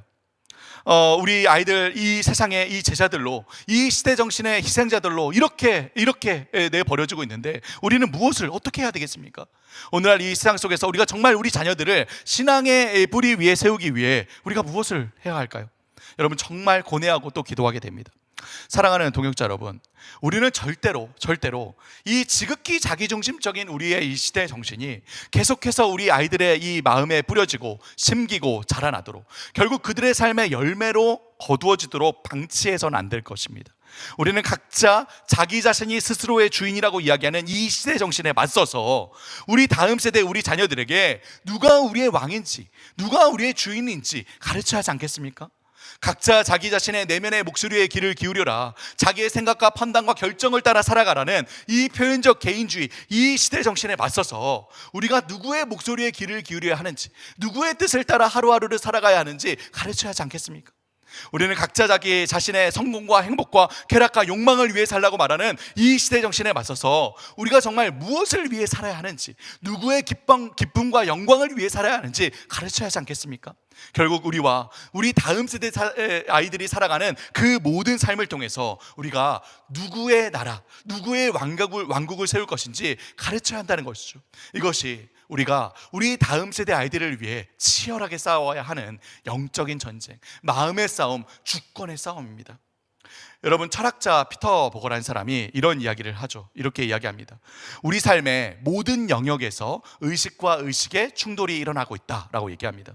같은 이야기를 데이비드 노글이라는 세계관학자는 세계관 전쟁이다 라고 얘기하고요, 또 같은 이야기를 제임스 데이비슨 헌터라는 이 기독교 철학자는 문화 전쟁이다 라고 얘기합니다. 모두 같은 얘기를 하고 있습니다. 무엇입니까? 바로 이 세상 모든 영역에서 서로 다른 두 개의 의식이, 서로 다른 두 개의 세계관이, 두 개의 문화가 충돌을 일으키며 전쟁을 벌이고 있다는 거예요. 여러분, 어떤 의식과 어떤 의식과의 싸움입니까? 무슨 세계관과 무슨 세계관, 어떤 문화와 어떤 문화 사이의 전쟁이죠? 바로 하나님과 하나님의 말씀을 중심으로 하는 기독교 세계관, 성경적 세계관과 하나님이 아닌 나를 중심으로 하는, 인간을 중심으로 하는 이 시대의 세계관, 자기중심적 인본주의, 이 표현적 개인주의 세계관과의 싸움입니다. 여러분, 이 그림을 한번 봐주시기 바랍니다. 여러분 여기 두 성, 그죠? 이 두 성이 세워져 있죠. 여기에 이 두 성이 서로 전쟁을 벌이고 있습니다. 여러분 보실 때 왼쪽에 까만색 깃발에 휴머니즘, 인본주의, 자기중심적 이 인본주의 세계관과 오른쪽에 크리스천리티, 이 보라색 깃발, 그 기독교 세계관과의 이 전쟁을 벌이고 있죠. 여러분, 많은 사람들이 종종 이 싸움에 겉으로 드러나는 면만을 보고 거기에만 모든 신경을 쓰곤 합니다. 이 세속적 인본주의, 세상의 가치관에서 나오는 여러 문제들이 있죠. 우리 아이들 어떤 문제들이 있습니까? 입시 경쟁 위주의 교육, 우리 아이들의 인성과 인격이 파괴되는 이 성품의 파괴의 문제, 게임 중독의 문제, 우리 아이들 뭐 우울증과 자살, 뭐 일탈의 문제, 이런 여러 문제들이 있죠. 그 문제들에만 모든 신경을 다 기울인다는 것이죠. 그래서 교육 세미나를 할 때도 교회에서 이런 이슈들 많이 다루죠. 게임 중독 문제 어떻게 해야 되냐, 성품에 대한 문제 어떻게 해야 되냐, 아이들 우울증 어떻게 해결해야 되냐, 이런 주제들을 자주 다룹니다. 물론 여러분, 우리 이 싸움을 해야 됩니다. 이 싸움에서 반드시 지지 않도록 해야죠. 하지만 여러분, 이 싸움의 핵심은 이 그림에서 보실 때 어디에 있는 것 같으세요? 이 전쟁, 이 싸움에서 승리를 거두기 위해 이 성과 패를 가르는 핵심 격전지는 여러분 어디라고 생각하십니까? 이 싸움의 성패를 가르는, 승리와 패배를 가르는 핵심 격전지 어디입니까? 바로 파운데이션에 있는 것이죠. 이 파운데이션, 이 기초와 토대에 있다는 것이죠. 그래서 인간 중심의 사상에 기초하고 있는 인본주의 세계관은 우리 기독교 세계관의 그 핵심, 그 토대 무엇입니까? 하나님의 주권과 하나님의 말씀을 집중해서 공격하고 있죠. 그래서 이 그림에서는 이 하나님의 성이, 하나님 나라가 거의 무너지기 일보 직전까지 보이지 않습니까? 그런데 여기 기독교 영역에 있는 사람들이요, 여러분 뭐 하고 있습니까? 한번 볼까요? 어떤 사람은 포를 날려서 뭔가 하나를 터뜨렸죠. 뭔지 모르지만 어떤 싸움에서 승리를 거둔 것이죠. 근데 너무 좋은 일입니다. 정말 감사한 일이죠. 그런데 안타깝게도 그 기초는 어떻게 되고 있죠? 그 기초는 박살나서 무너지고 있죠. 그래도 이 사람은 싸우고 있죠. 아주 잘하고 있는 것이죠. 그런데 다른 사람들을 보십시오. 가관입니다. 여러분, 그 옆에 있는 사람 뭐하고 있습니까? 엉뚱한 데다가 포를 쏘고 초하고 있어요. 싸우지도 않아도 되는 엉뚱한 싸움을, 자기만의 싸움을 하고 있는 것이죠. 맨 위에 있는 사람 뭐하고 있습니까? 잠을 자고 있습니다. 뭐 전쟁 어디에, 싸움 어디에, 모르는 거예요. 모르고 그냥 잠을 자고 있는 것이죠. 그 아래에 있는 사람은 적어도 싸움이 있다는 건 알아요. 전쟁이 있다는 건 알아요. 그런데 뭐하고 있죠? 인상 쓰고 아무것도 안 하고 방관하고 있죠. 그렇죠? 여러분, 그래도 이 사람들은 뭐 그래 낫습니다. 여러분, 제일 심각한 사람 누구일까요? 바로 제일 아래에 있는 사람이죠. 이 사람 뭐하고 있습니까? 뭐하고 있죠? 자기 기초를 자기 스스로 쏴서 허물고 있죠. 하나님을 믿는다고, 예수님을 믿는다고 하는데 사실 그 마음의 중심에는 하나님이 없는 거예요. 자기 자신이 있는 것이죠. 그 마음의 중심에 여전히 자기가 자리 잡고 하나님 말씀이 아닌 자기 뜻대로 살아갑니다. 그러니 자기가 자기 스스로의 기초를 허물면서 살고 있는데도 모른 채 살아가는 것이죠.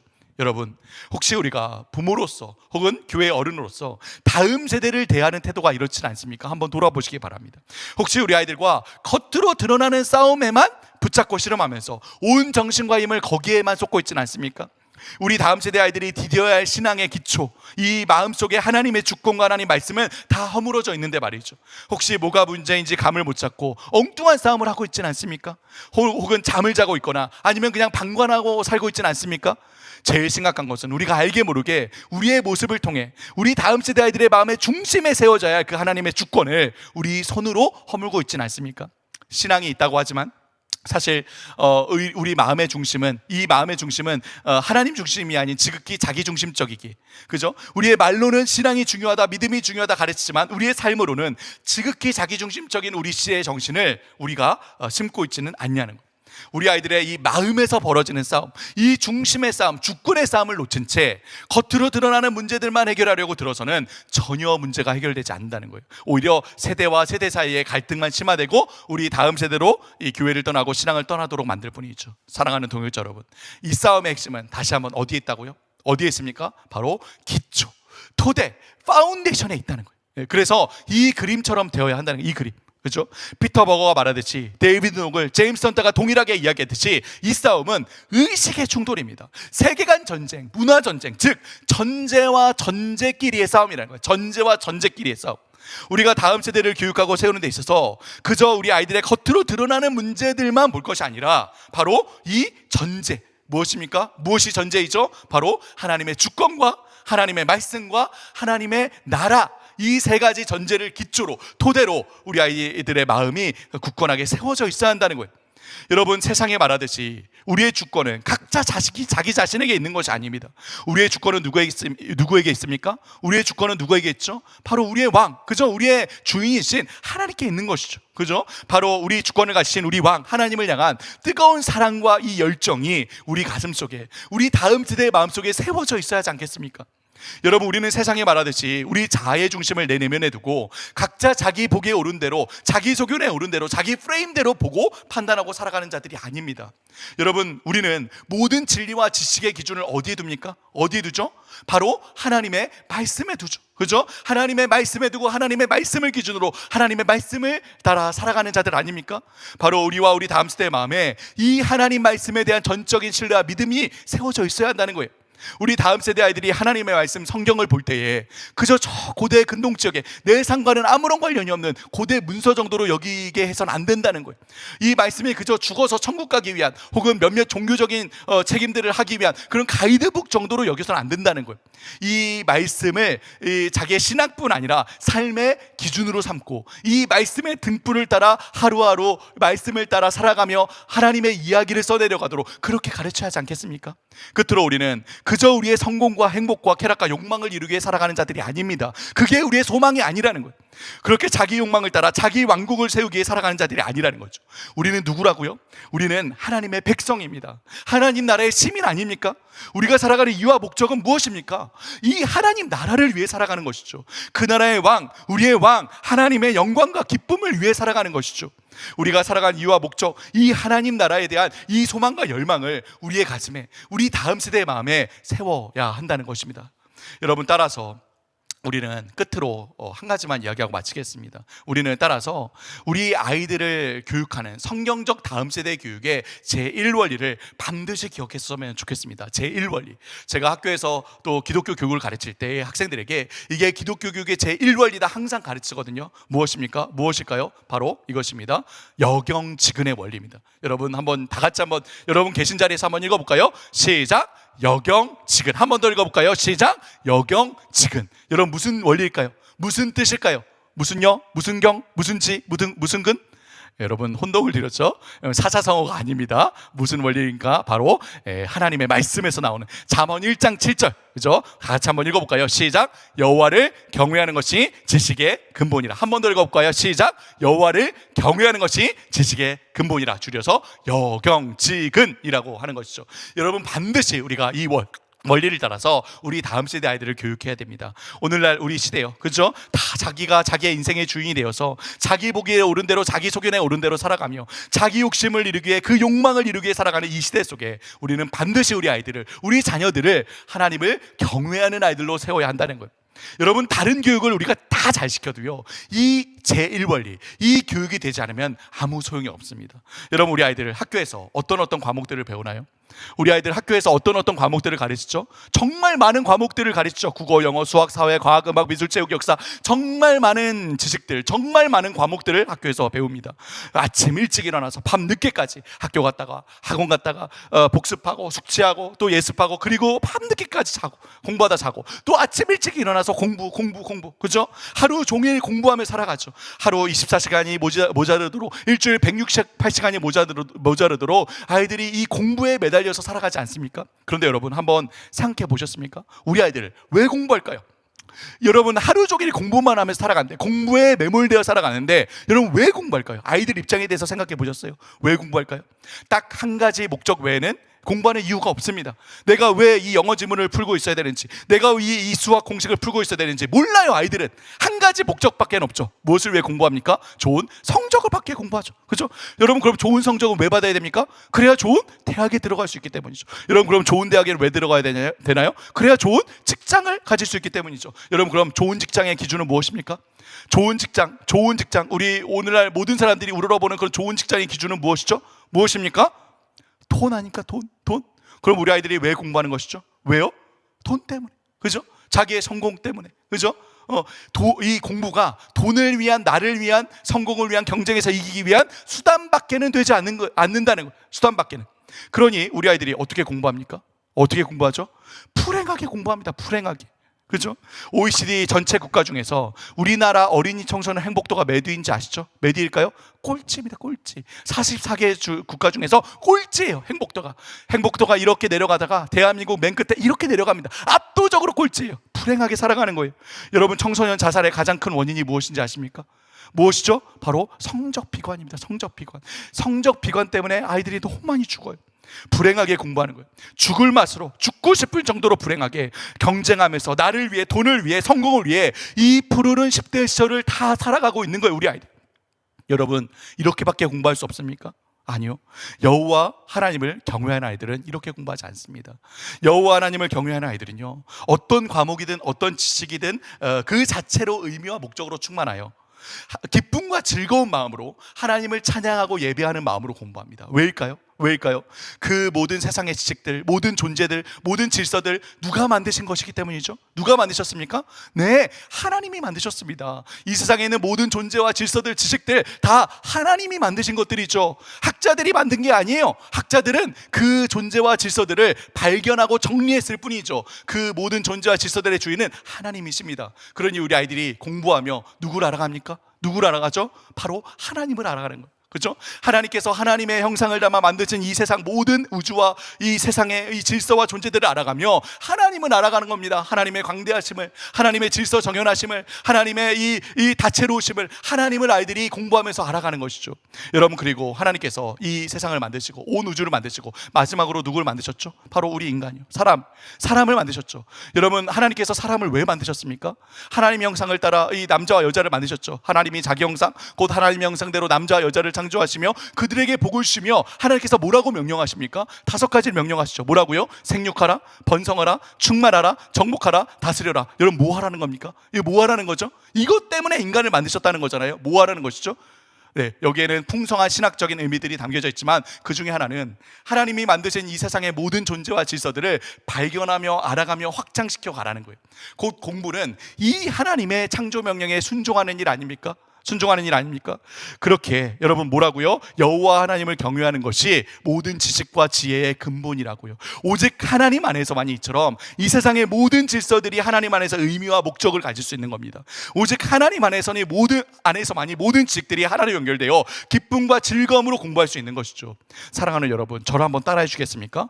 경외의 교육이 경이의 교육을 낳는다. 한 번 더 따라해 볼까요? 경외의 교육이 경이의 교육을 낳는다. 네, 여호와 하나님을 경외하는 아이들만이 이처럼 하나님이 세상 가운데 만드신 모든 존재와 질서들을 진정으로 경이로워할 수 있는, 기뻐할 수 있는 그런 공부를 할 수 있다는 겁니다. 그런 공부를 할 수 있다는 것이죠. 오늘날 다 각자 자기 자신을 주인으로 삼고 그 비어있는 내면 속에 자기를 매몰시켜서 자기 욕망과 욕심을 위해서만 살도록 만드는 이 시대 속에서 우리 아이들에게 정말 필요한 것이 무엇이냐? 저는 바로 이 토대이자 기초라고 생각합니다. 이 토대가 무너져버린 세상이죠. 그죠? 하나님을 배제시킨 채 스스로를 왕으로 주인으로 삼고 자기 뜻을 따라 자기 소견에 오른 대로 욕심과 욕망을 위해 끊임없이 허덕이며 방황하는 이 세상 속에서 우리는 반드시 우리 자녀들이 자신의 삶을 견고하게 세울 수 있는 이 토대, 믿음과 소망과 사랑, 왕 대신 하나님을 향한 뜨거운 사랑과 하나님의 말씀에 대한 전적인 믿음과 하나님 나라에 대한 간절한 소망을 전해야 한다고 확신합니다.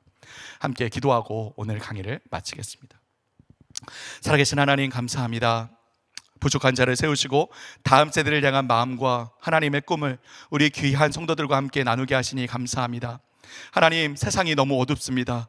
하나님으로부터 끊어져 기준을 잃어버리고 온갖 자기만의 가치를 세상 가운데 늘어놓고 있는 참으로 혼란한 어두운 세상입니다. 이 세상 속에 우리 아이들이 또한 자신의 토대를 잃어버린 채 방황하며 발버둥치며 살아가지 않도록 주님 역사하여 주옵소서. 우리 교회가, 우리 각 가정이 믿음으로 세워져야겠습니다. 하나님, 이 믿음과 소망과 사랑을 우리가 우리 다음 세대의 아이들의 마음의 중심에 세워야겠습니다. 아버지여, 각자 현장에서 수고하고 애쓰는 우리 모든 부모님들, 우리 모든 선생님들, 우리 모든 사역자들 주님의 손으로 붙잡아 주셔서 이 어두운 세상에 우리 아이들에게 굳건하게 또 세워져야 할 토대를 가르쳐주는 그러한 공동체가 될 수 있도록 도와주옵소서. 감사드리오며 모든 말씀 예수 그리스도의 이름으로 기도하옵나이다. 아멘. 감사합니다. 수고하셨습니다.